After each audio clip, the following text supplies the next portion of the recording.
രാവിലെ എന്താ ഉണ്ടാക്കിയ കഴിക്കാൻ? അവർക്കൊക്കെ ഉണ്ടാക്കി കൊടുത്തു, ഞാനൊന്നും കഴിച്ചില്ല. എന്നാ ചായ കുടിക്കേ. എന്തിനാ കഴിക്കാതിരുന്നേ?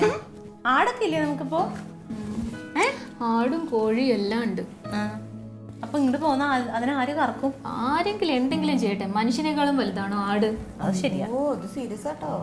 ഇഡലി ഇരട്ടെ? ഇഡലി എനിക്കൊന്നും വേണ്ട. അത് നല്ല തീരുമാനം. എന്താ? അല്ല, ആ ഇഡലി കഴിക്കണേക്കാളും നല്ല കല്ല് വാരി തിന്നണതാ. എനിക്ക് ദേഷ്യം വരൂട്ടാ. ചായ കുടിക്കുന്ന ചായ കുടിക്കുക, തണുത്ത് പോവും. നീ ഒന്നും കഴിക്കാതിരുന്ന് വല്ലതും വരുത്തു. ഇപ്രാവശ്യം എന്തായിരുന്നു കാരണം ഉണ്ടായേ? എന്റെ മോളെ, എനിക്ക് ഒന്നുമല്ല, ഈ കാരണങ്ങൾ എന്തെങ്കിലും ആയിക്കോട്ടെ, പക്ഷെ ഉമ്മ പറയുന്ന നുണകൾ കേട്ട് വിശ്വസിച്ച് അതിനനുസരിച്ച് എന്നോട് വർത്താനം പറയാൻ നിൽക്കാനോടാണ് എനിക്ക് ദേഷ്യം മുഴുവൻ. ഇപ്പൊ അത് ഫാസിലിനെ സംബന്ധിച്ച് നീ അവന്റെ സ്വന്തല്ലേ, അപ്പൊ എന്തും പറയാലോ. എന്തും പറയാന്ന് വെച്ചാൽ മനസ്സിന് ഇത്രയും കുത്തി കുത്തി മുറിച്ചു കഴിഞ്ഞാൽ ഞാൻ പിന്നെ അതും കേട്ടോണ്ടിരിക്കണം. അത് ഇങ്ങനെ പാവായതുകൊണ്ട് തോന്നിക്കണം. അതൊന്നും കാര്യമായിട്ട് എടുക്കണ്ട. ഇവിടെ ഏട്ടൻ എന്തൊക്കെ പറയണ എന്നെ. അതിനകത്ത് പിന്നെ കുറച്ച് കാര്യമുണ്ട്. ചുമ്മാതാ. ഒരു കാര്യം ചെയ്യാൻ, നമുക്കെന്നാ ഈ ഉടുപ്പൊക്കെ അങ്ങ് മാറ്റിയിടാം. ഞാൻ എന്തായാലും ഇനി അങ്ങോട്ട് പോണില്ല. വേണ്ടാന്നേ, ഇവിടെ നിന്നോളാം. ഇവിടെ നിന്നോ? അപ്പൊ കുഴപ്പമില്ലല്ലോ. എത്ര കാലം ഇവിടെ നിക്കുന്ന? ഇവിടെ ഒരു മുറി നമുക്ക് അഡീഷണൽ പണിയാ. എന്നിട്ട് ഇവിടെ നിന്നോ രണ്ടുപേരും. നിങ്ങൾ ഇക്ക പറഞ്ഞ കാര്യങ്ങളൊക്കെ കേട്ടോ, ഈ ആരെ മുമ്പിൽ വെച്ചിട്ട് എന്നെ കളിയാക്കണം, എന്നെ കുറ്റപ്പെടുത്തണം. അതിന് ഞങ്ങൾക്ക് തോന്നുന്നുണ്ട് അത് കളിയാക്കണ കുറ്റപ്പെടുത്തുന്നതായിട്ടും തോന്നണില്ല.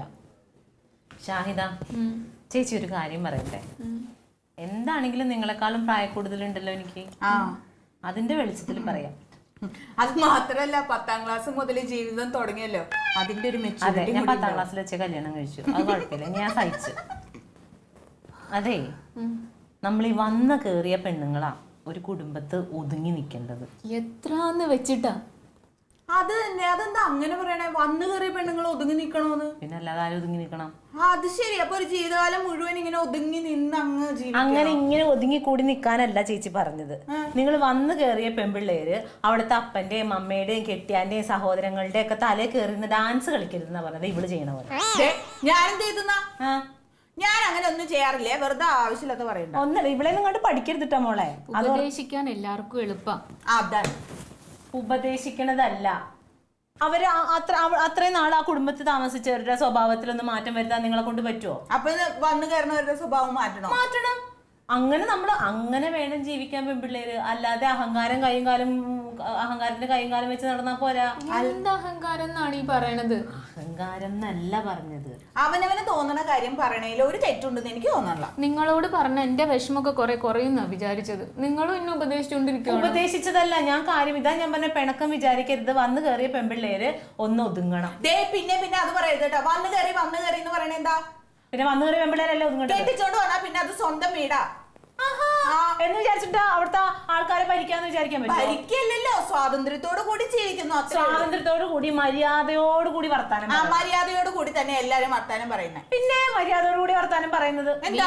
വീട്ടിലുള്ള മറ്റുള്ളവരെന്തെങ്കിലും ആവട്ടെ, നമ്മുടെ ഭർത്താക്കന്മാർ നമ്മളെ കൂടെ നിന്നാ മതിന്നേ. ഭർത്താക്കന്മാരെ എങ്ങനെ കൂടെ നിൽക്കും ഇങ്ങനെയുള്ള സ്വഭാവങ്ങൾ കാണിച്ചിട്ടുണ്ടെങ്കിൽ? എങ്ങനെയുള്ള സ്വഭാവം? തള്ളേനും കൂടെ കളയാൻ പറ്റുമോ ഭർത്താവിന്? ഇല്ലല്ലോ. പെങ്ങളെ കളയാൻ പറ്റുമോ? പെങ്ങളെ കെട്ടിയാനെ കളയാൻ പറ്റുമോ? പെങ്ങളെ കെട്ടിയാനെ കളയൊന്നും വേണ്ട. പക്ഷെ പെങ്ങളെ കെട്ടിച്ചു വിട്ട ആ വീട്ടിൽ പോയി നിക്കണം. അല്ലാതെ ഇവിടത്തെ പോലെ ഇവിടെ ഒന്നും നിൽക്കില്ല. എന്നെ ഉദ്ദേശിച്ച് പറഞ്ഞല്ലേ നീ? എന്നെ ഉദ്ദേശിച്ച് പറഞ്ഞല്ലേ? ഞാൻ മറ്റേ അടുത്ത സംസ്ഥാനത്തിൽ ഒന്നുമല്ല. എനിക്ക് മനസ്സിലാവേണ്ട മോളെ, ഞാൻ ഇവിടെ തന്നെ നിൽക്കുന്നത് എന്റെ അമ്മയ്ക്ക് എന്നെ കാണാതെ നിൽക്കാൻ പറ്റില്ല. അയ്യോ, ഞങ്ങൾക്കും ഉണ്ട് ഈ പറയുന്ന അമ്മയും അച്ഛനും ഒക്കെ. പക്ഷേ അത് പെണ്ണുങ്ങളായ അങ്ങനെയാണ്. കല്യാണം കഴിച്ചാൽ ഭർത്താവിന്റെ വീട്ടിൽ നിന്നെ പോലെ സ്നേഹമില്ലാത്തവളല്ല ഞാൻ. എനിക്ക് എന്റെ അമ്മേനെയും കൂടെ പറപ്പിനെ വിട്ടു പോകാൻ പറ്റില്ല. അയ്യോ, അപ്പൊ ഞാനും സ്നേഹം ഉണ്ടെന്ന് ഞാൻ വീട്ടിൽ പോയി നിൽക്കട്ടെ? ആര് പറഞ്ഞു ഇവിടെ കെട്ടിക്കിടക്കാൻ? പക്ഷെ എന്താണെന്നറിയോ, എന്റെ ഭർത്താവിന് നട്ടെല്ലുണ്ട്. അതുകൊണ്ട് ഭർത്താവ് ഇവിടുന്ന് വരൂല. ഇത് ചേർത്തന്റെ ക്ലീറ്റൊക്കെ നട്ടില്ല. അതല്ലേ വലിഞ്ഞേറി ഇവിടെ വന്ന് നിൽക്കണം. അനാവശ്യം പറയരുത്. അന്തസ്സായി ഇവിടെ കല്യാണം കഴിച്ചു വന്നു. അതല്ലേ പറഞ്ഞത്. നീ പോയി കെട്ടിക്കൊണ്ട് ഇങ്ങോട്ട് വന്നു. എന്റെ ഭർത്താവ് പൈസ ഉണ്ടാക്കുന്നുണ്ട്, അന്തസ്സായിട്ട് അവിടെ ജീവിക്കുന്നു. അങ്ങനെയാണെങ്കിലേ നീ നിന്റെ ഭർത്താവിന്റെ വീട്ടിൽ പോയി താമസിക്കണം. എനിക്ക് മനസ്സിലാ താമസിക്കാൻ. നീ എന്ത് ചെയ്യും? നിന്റെ ഭർത്താവ് വലിഞ്ഞേറി വന്നത് തന്നെയാ. എന്റെ ഭർത്താവ് വലിഞ്ഞത് നീ ആരും ആവശ്യമില്ലാതെ വലിഞ്ഞത്. നല്ല അന്തസ്സായിട്ട് സ്ത്രീധനം എവിടെ സ്ത്രീധനം കൊണ്ടൊന്നും എന്റെ ഭർത്താവ് വലിഞ്ഞേറി വരുന്ന പറയേണ്ട ആവശ്യം നിനക്കില്ല. കണ്ണും കൈയും കാണിച്ച് ഇവിടെ കയറി അങ്ങോട്ട് താമസിക്കാൻ നീ കണ്ടോ? കണ്ണും കൈയും കാണിച്ചപ്പോഴത്തേക്ക് ചാടി അങ്ങോട്ട് ഇറങ്ങാ. ഒരുപാട് കാര്യങ്ങൾ മോൾ അങ്ങനെ കൂടെ വിസ്തരിച്ച് പറയല്ലേ. ആരോട് പറയണം? നിന്നെ ബോധിപ്പിക്കേണ്ട കാര്യമില്ലല്ലോ. ഞങ്ങൾ അവിടെ താമസിക്കുന്നത് നിനക്കെന്താ? അയ്യോ എനിക്കൊന്നുമില്ല. എന്ത് യോഗ്യത ഉണ്ടായാക്ക് ഇവിടുത്തെ യോഗ്യത പറയേണ്ട കാര്യം നിനക്കില്ലട. നിനക്ക് എന്ത് യോഗ്യത ഉണ്ട് ഈ കുടുംബത്ത് വരാൻ? എനിക്ക് നല്ല യോഗ്യത ഉണ്ട്. എന്നെ നല്ല അന്തസ്സായിട്ട് കെട്ടിച്ചു. അയ്യോ കെട്ടിച്ചു കിട്ടുന്ന പറഞ്ഞാൽ ശരി, അന്തസ്സിന്റെ കാര്യം ഒന്നും പറയണ്ട. എനിക്ക് നല്ല സ്ത്രീധനം തന്നിട്ട് എന്നെ വന്നതല്ല കേട്ടല്ല. എന്റെ ക്ലീറ്റോയ്ക്ക് ഒന്നുമില്ലെങ്കിൽ എന്താ, ക്ലീറ്റോയ്ക്ക് അന്തസ്സുണ്ട്, നല്ല പേരുണ്ട് അവിടെ. കല്യാണത്തിന് വന്നവരൊക്കെ ഉണ്ടല്ലോ ഓരോന്ന് പറഞ്ഞിട്ട് തൊലി ഉരിഞ്ഞു പോയി. തൊലി ഉരിഞ്ഞു പോവും. കല്യാണത്തിന് വന്നിട്ട് എന്റെ കല്യാണത്തിന് വരുമ്പോ ഇയാളെ കാണുമ്പോ എല്ലാരും പറഞ്ഞു അയ്യോ ഇങ്ങനത്തെ ഒരു വീട്ടിലേക്കാണല്ലോ വിട്ടേന്ന്. പിന്നെ എന്റെ ആങ്ങളെ എന്ത് നല്ല തങ്കപ്പെട്ട കൊച്ചായിരുന്നു. അവനെ കെട്ടി നീ നശിപ്പിച്ചറിയില്ലടി. പിന്നെ ഈ കുടുംബം മുടിഞ്ഞെന്നാ അമ്മ പറയണേ. അയ്യടാ നീ എന്നീ കുടുംബത്തിൽ കിടന്ന അന്ന് ഇതിന്റെ ഐശ്വര്യം കെട്ടതാ. ആണല്ലേ ഇവിടെ വന്ന് കെഞ്ചിയപ്പോ എന്റെ 2 വള കൊണ്ടുപോയത് എവിടെ? ആര് തന്നു? എനിക്ക് എന്റെ ആങ്ങളെ എന്റെ കയ്യിൽ വെച്ചാൽ നല്ല ആങ്ങളെ കൊണ്ട് തന്നോന്നല്ല, എന്റെ വീട്ടിൽ നിന്ന് എന്റെ അച്ഛൻ എനിക്ക് തന്നു വിട്ടല്ലോ. എന്റെ വീട്ടിൽ നിന്ന് കൊണ്ടുവന്നിട്ടുണ്ടെങ്കിൽ ആഴ്ചയിൽ ഇവിടെ ഉരുട്ടി അങ്ങോട്ട് കൊണ്ടുപോകണില്ല. പൈസ മുഴുവൻ നീ ബാഗിൽ വെച്ച് അങ്ങോട്ട് കടത്തല്ലേ കള്ളി, പെരും കള്ളി. ഒരെണ്ണം വെച്ച് തരുമ്പോ ഇവിടെ വലിഞ്ഞു കയറി വന്നതാണ് ടീച്ചർ. പോങ്ങനെ എന്തൊക്കെ അനാവശ്യം പറഞ്ഞോളൂ. കൊറേ നാളായല്ലോ നീ ഇവിടെ നേളിക്കാൻ തുടങ്ങിയിട്ട്. അല്ല നീ നിന്റെ കെട്ടിയടുത്ത് കളിക്കും പോലെ ഇവിടെ ഞങ്ങളുടെ അടുത്ത് കളിക്കരുത്.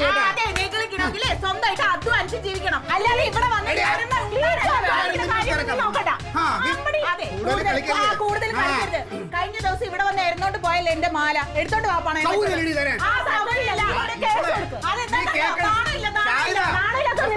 നീ കേക്കണുണ്ടല്ലോ, ഇവള് വന്നേ പിന്നെയാണ് ഞാനും എന്റെ അളിയിൽ എന്ത് സ്നേഹമായിരുന്നു. ഇവള് അവനോട് എന്ത് സൗഹാർദ്ദം, എന്ത് സ്നേഹമായിരുന്നു. ഇവള് വന്നേ പിന്നെ എല്ലാം തുളച്ചോളൂ. അതെന്താണെന്നറിയാമോ?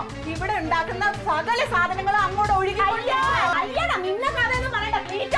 ഇവിടെ എന്തിനാ കൂടെ എല്ലാ ദിവസവും ഓടി ഓടി പോണെന്നൊക്കെ ഞങ്ങൾക്കൊക്കെ അറിയാം. അയ്യോ അവിടുന്ന് കൊണ്ടുവന്ന ചേമ്പ് ചേനയൊക്കെ തിന്നപ്പോഴേ ഇതൊന്നും കണ്ടില്ലല്ലോ. സത്യം പറയട്ടെ, എന്റെ അളിയൻ പാവപ്പെട്ടന്നെ മണ്ടയ്ക്ക് എവളെ വെച്ച് കെട്ടിയതാണ്. നല്ല ഇവളെ സ്വഭാവം ഉണ്ടല്ലോ വെറും അഴുക്കാണ്. ഞാൻ അന്വേഷിച്ച് പള്ളിക്കൂടത്തിൽ പഠിച്ചപ്പോൾ 4-5 ചെറുക്കന്മാർക്ക് കത്തും കൊടുത്ത് അവന്മാരെ വഴിയാതാരാക്കിട്ട് അവള് വന്നു.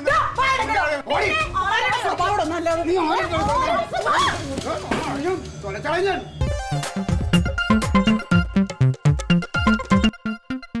Alien versus Alien.